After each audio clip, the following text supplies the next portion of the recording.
JPU ungkap hasil gratifikasi mantan Gubernur Bengkulu Rohidin Mersyah capai 30,2 miliar rupiah.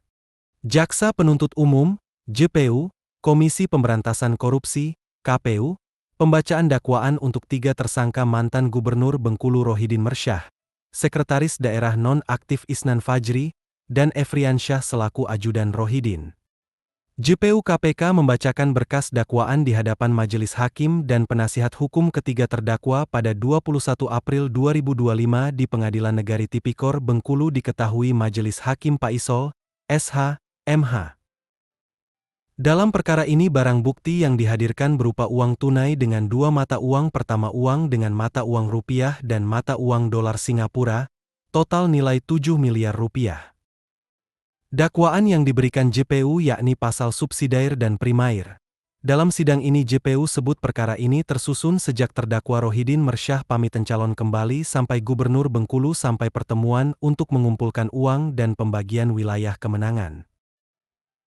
JPU KPK terdiri dari Agung Satrio Wibowo, Oktavianta Ari Wibowo, Freddy Dwi Prasetyo Wahyu, Heni Nugroho, Martopo Budi Santoso, Agus Subagya, Tony Indra, Ade Azharie, Lignauli Teresa. JPU KPK RI Ade Azharie menyampaikan bahwa ketiga terdakwa ini hampir sama secara dakwaan dan diminta untuk membacakan hanya satu saja.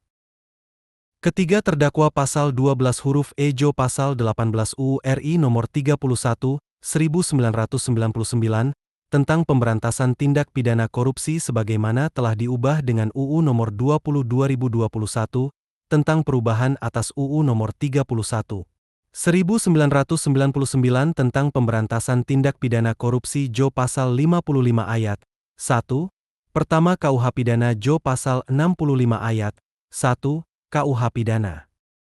Dakwaan disusun secara kumulatif, kedua 12 BUU nomor 31 tahun 1999, tentang pemberantasan tindak pidana korupsi sebagaimana telah diubah dengan UU nomor 20 2021, tentang perubahan atas UU nomor 31, 1999 tentang pemberantasan tindak pidana korupsi Jo pasal 55 ayat 1, pertama KUH pidana.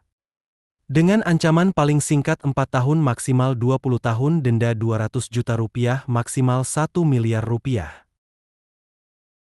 Isnan Fajri dan Efriansyah perannya sama membantu melakukan pemerasan kepada pejabat eselon 2 dan kepala sekolah. Untuk pasal 12E total yang diterima Rohidin Mersyah 7 miliar. Sementara untuk gratifikasi sebesar 30,2 miliar rupiah terdiri dari mata uang rupiah dan dolar Singapura, ungkap Ade. Dilanjutkan JPU Agus Banhwa untuk kronologi pemerasan yang dilakukan terdakwa Rohidin memang tersusun rapi. Dimulai dari pertemuan Rohidin dan Isnan Fajri di ruang kerja Rohidin. Ia menyatakan bahwa dia ingin maju menjadi gubernur Bengkulu lagi. Setelah pertemuan tersebut Rohidin kemudian mengumpulkan ASN untuk berbincang mengenai langkah yang akan diambil guna memenangkan dirinya, dan memang jika ada penolakan dari berbagai ASN di tingkat kepala dinas dan kepala badan akan dilakukan pencopotan.